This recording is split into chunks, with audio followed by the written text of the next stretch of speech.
চাওক আৰক্ষীয়ে কাহিলীপুৰাতে আহি উপস্থিত হৈছিল দিলৱাৰ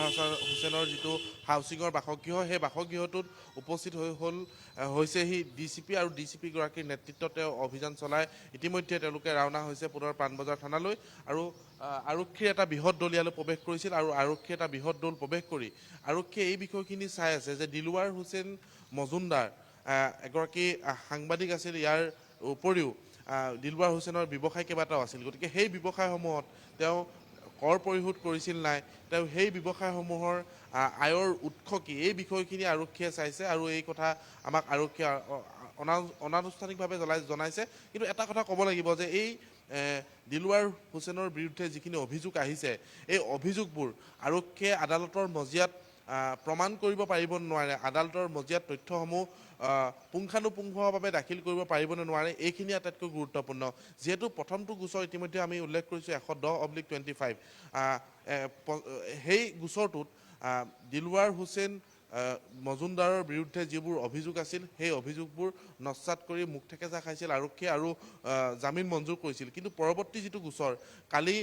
কাৰাগাৰৰ পৰা মুকলি হওঁতে যিটো গোচৰত গ্ৰেপ্তাৰ কৰা হৈছে দিলৱাৰ হুছেইনক সেই গোচৰটো হৈছে 110/25 গতিকে এই গোচৰটোত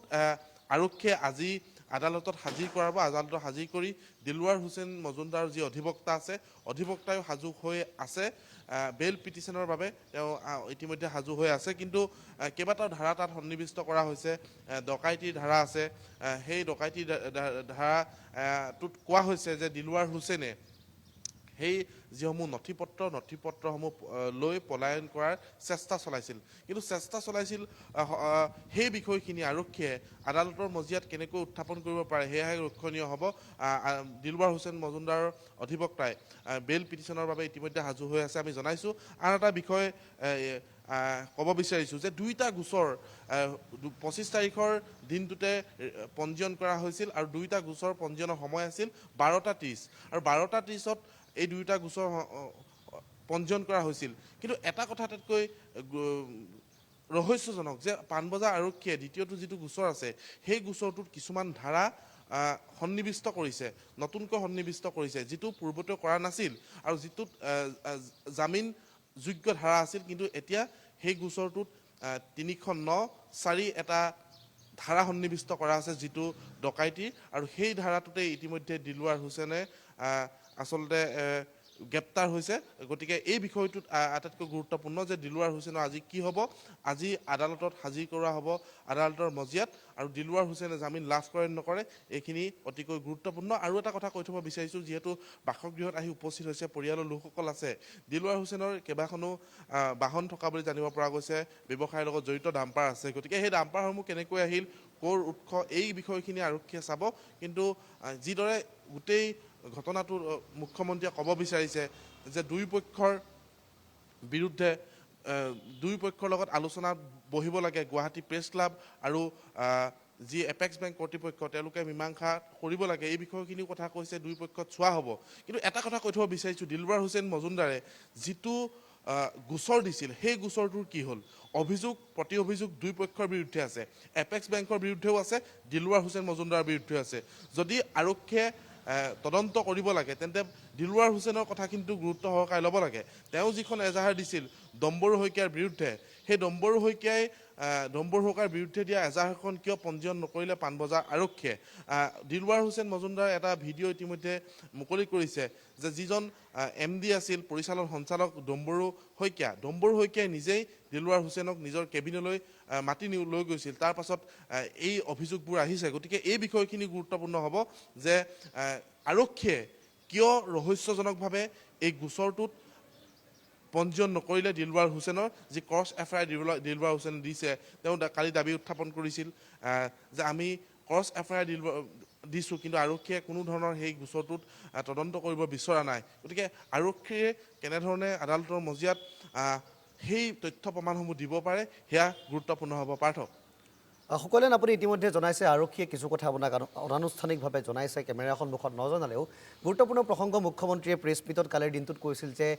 দিলবাৰ হুছেইনৰ বিৰুদ্ধে এটাৰ পিছত এটা গোচৰ আহি থাকিব তেওঁ বেইল লৈ থাকিব এই ধাৰাবাহিকতা অক্ষুণ্ণ থাকিব বুলি এক প্ৰকাৰ ইংগিত দিয়া পৰিলক্ষিত হৈছিল মুখ্যমন্ত্ৰীগৰাকী আৰু কালিৰ দিনটোত আপুনি উল্লেখ কৰা ধৰণে আৰক্ষীয়ে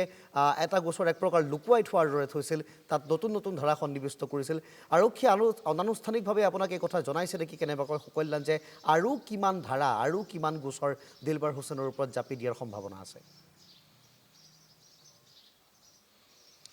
চাওক পাৰ্থ এইখিনি কথাই যে আৰক্ষীৰ যিটো পৰিকল্পনা হ'ব পাৰে আমাৰ অনুমান হৈছে যে আজি যদি এই 111/25 ধাৰাটোত যদি আজি 25 যিটো গোচৰ আছে এই গোচৰটোত যদি আজি দিলৱাৰ হুছেইন মজুমদাৰে জামিন মঞ্জুৰ হয় বা জামিন লাভ কৰে তাৰ পাছত দিলৱাৰ হুছেইন মজুমদাৰে মুকলি আকাশৰ তললৈ অহাৰ সম্ভাৱনা অধিক কিন্তু দিলৱাৰ হুছেইন মজুমদাৰক সেয়া নকৰি আৰু নিজাববীয়াকৈ পাণবজাৰ আৰক্ষীয়ে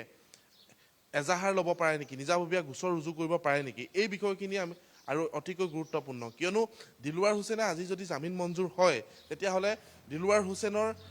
যি তদন্ত আৰম্ভ কৰিছে সেয়া কৰেই হওক লাগে আয়ৰ সম্পত্তিয়ে হওক হয়তো আৰু এখন বেলেগ এফআইআৰ হ'ব পাৰে বেলেগ এফআইআৰ সেয়া কোনে দিয়ে বা কেনেকৈ নিজাববীয়া গোচৰ হয় সেয়া আৰক্ষীৰ বিষয় হ'ব কিন্তু এনেকুৱা ধৰণৰ এটা চৰ্চা এই মুহূৰ্তত চলি আছে যে আৰু এখন এজাহাৰ দিব পাৰে দিলৱাৰ হুছেইনক যিকোনো প্ৰকাৰে জেললৈ পঠিয়াব পৰা আৰক্ষীৰ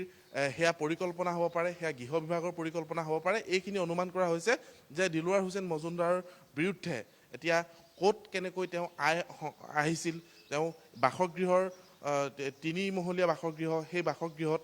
তেওঁ ক'ৰ পৰা ধন আহৰণ কৰিছিল বা আয়ৰ উৎস কি এইখিনি আৰক্ষীয়ে অতি গুৰুত্ব সহকাৰে লৈ আছে যিহেতু আজি যিটো গোচৰ